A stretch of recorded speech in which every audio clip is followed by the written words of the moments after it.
YCP పవర్లో ఉన్నప్పుడు ఆయన పైత్యమే వేరు. సోషల్ మీడియాలో ఆయన పోస్టులకు హద్దే ఉండేది కాదు. చంద్రబాబు, లోకేష్, పవన్ పేరెత్తితే చాలు వింతైన పోస్టులు పెట్టి ఆనందం పొందేవారు. ఉండలేక టీడీపీని ఇరకాటంలో పెట్టేలా ఒకట్రెండు మూవీస్ కూడా తీశారు. సీన్ కట్ చేస్తే కూటమి పవర్లోకొచ్చింది. ఆయన సైలెంట్ అయ్యారు. అప్పుడు పెట్టిన పోస్టుల మీద ఇప్పుడు యాక్షన్ స్టార్ట్ అయింది. నోటీసులు కూడా అందాయి. ఇదంతా చూస్తుంటే సారు కోసం వ్యూహం సిద్ధమైనట్లే కనిపిస్తోంది. ఆయన పోలీస్ విచారణకు హాజరవుతారా? వర్మ చేతులకు బేడీలు పడబోతున్నాయా?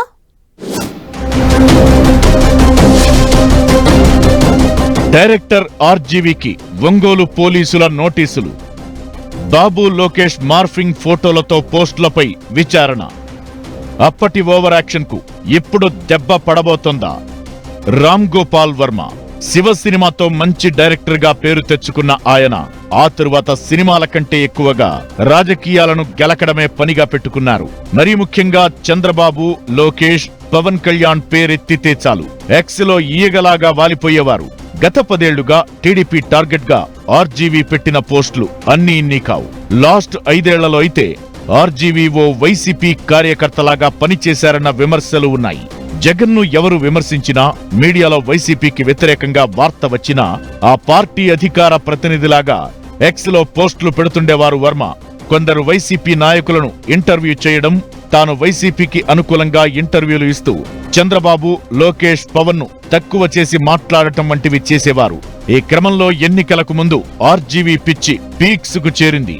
మళ్లీ జగనే పవర్లోకి వస్తారని కూడా జోస్యం చెప్పారు. కట్ చేస్తే క్లైమాక్స్ లో సీన్ రివర్స్ అయింది. వైసీపీ ఘోరంగా ఓడిపోయింది. కూటమి బంపర్ విక్టరీ సాధించింది. సారు రూటు మార్చి చంద్రబాబు, లోకేష్, పవన్ ను ట్యాగ్ చేస్తూ కంగ్రాట్స్ చెప్పి సైలెంట్ అయిపోయారు. అప్పటి నుంచి టీడీపీ ముఖ్య నేతల మీద, పవన్ మీద పోస్టులు పెట్టడం లేదు ఆర్జీవీ. కానీ గత 5 ఏళ్లలో ఆయన పెట్టిన పోస్టులపై టీడీపీ క్యాడర్ ఆగ్రహం వ్యక్తం చేస్తూనే ఉంది. ఈ క్రమంలో ఒంగోలులో నమోదైన కేసులో ఆర్జీవీకి పోలీసుల నోటీసులు అందాయి.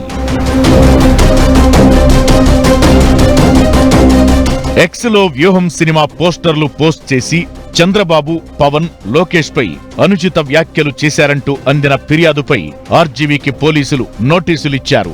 2024 ఏపీ అసెంబ్లీ ఎన్నికలకు ముందు రామ్ గోపాల్ వర్మ వ్యూహం అనే సినిమాను తెరకెక్కించాడు. ఈ సినిమా ప్రమోషన్ టైంలో అప్పటి ప్రతిపక్ష నేత చంద్రబాబుతో పాటు లోకేష్, జనసేన అధినేత పవన్ ఫోటోలను మార్ఫింగ్ చేస్తూ తన ఎక్స్ లో పోస్టులు పెట్టారట. ఈ పోస్టు వ్యవహారంపై ఏపీలోని ప్రకాశం జిల్లా మద్దిపాడు స్టేషన్లో కేసు నమోదైంది. ఆర్జీవీపై ఫిర్యాదు నేపథ్యంలో హైదరాబాద్ లోని ఆయన ఇంటికి వెళ్లి నోటీసులిచ్చారు పోలీసులు. మరోవైపు అమరావతిలోని తుళ్లూరులోనూ ఆర్జీవీపై మరో కేసు నమోదైంది. చంద్రబాబు, పవన్ కళ్యాణ్, లోకేష్ ఫోటోలను రామ్ గోపాల్ వర్మ గతంలో మార్ఫింగ్ చేసి సోషల్ మీడియాలో అసభ్యకరంగా పోస్టులు పెట్టారంటూ టీడీపీ నేతలు పోలీసులకు కంప్లైంట్ ఇచ్చారు.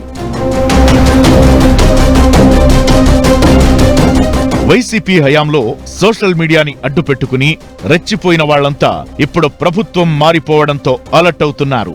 వరుసగా నోటీసులు, విచారణలు, అరెస్టులు జరుగుతుండటంతో ఒక్కొక్కరిగా అలర్ట్ అవుతున్నారు. బోరుగడ్డ అనిల్ ఇప్పటికే అరెస్ట్ అయ్యారు. ఈ లిస్ట్ లో ఇంకా చాలా మంది పేర్లు బాకీ ఉన్నాయంటున్నారు టీడీపీ నేతలు. ఓ నటి సారీ చెప్పి చేసిన తప్పుల్ని కడిగేసుకునే ప్రయత్నం చేశారు. పోసాని కృష్ణమురళి, రామ్ గోపాల్ వర్మపై కూడా చర్యలు తప్పేలా లేవు. అందులో భాగంగానే ఇప్పుడు ఆర్జీవీ వేట మొదలైనట్టు కనిపిస్తోంది. టీడీపీని డ్యామేజ్ చేసేలా, మరీ ముఖ్యంగా చంద్రబాబు ఇమేజ్ దెబ్బతీసేలా ఆర్జీవీ తీసిన సినిమాలపై తెలుగు తమ్ముళ్లు ఆగ్రహంతో ఉన్నారు. సినీ డైరెక్టర్ గా తన పని తాను చేస్తే నో ప్రాబ్లం. వైసీపీ నేతలతో సన్నిహితంగా ఉంటూ బాబును టార్గెట్ చేయడంపై టీడీపీ నేతలు మండిపడుతున్నారు. ఆర్జీవీ తన సినిమాల్లో అబద్ధాల్ని, అభూత కల్పనలను చూపించి పబ్లిక్ ని డైవర్ట్ చేసే ప్రయత్నం చేశారని అంటున్నారు. ఇక పవన్ కళ్యాణ్ అయితే మొదటి నుంచి టార్గెట్ చేసేవారు ఆర్జీవీ, కించపరిచేవారు, తేలికగా తీసుకున్నట్టుగా జోకులేసేవారు. అందుకే ఇప్పుడు ఆర్జీవీని వదిలేస్తే ఆయన మరింత రెచ్చిపోతారని యాక్షన్ తీసుకోవాలన్న డిమాండ్ టీడీపీ, జనసేన క్యాడర్ నుంచి బలంగా వినిపిస్తోంది. ఈ క్రమంలో పోలీసులు తీసుకోబోయే చర్యలపై ఉత్కంఠ కొనసాగుతోంది. పోలీసులిచ్చిన నోటీసులపై ఆర్జీవీ ఇప్పటి వరకు స్పందించలేదు. నోటీసులు తీసుకున్నట్లుగా కూడా ఎక్కడా చెప్పలేదు. పోలీస్ నోటీసులు, కేసులు అంటూ ప్రచారం జరుగుతున్నా ఆర్జీవీ సైలెంట్ గా ఉన్నారంటే ఎక్కడో భయం మొదలైందని అంటున్నాయి టీడీపీ వర్గాలు. అయితే వర్మ పోలీస్ విచారణకు హాజరవుతారా? విచారణకు హాజరు కాకపోతే పోలీసులు ఎలాంటి యాక్షన్ తీసుకుంటారనేది చర్చనీయాంశంగా మారింది. పోలీసులు కూడా ఆయన్ను విచారించి లైట్ తీసుకుంటారా లేక అరెస్ట్ చేస్తారా అన్నది హాట్ టాపిక్ అవుతోంది.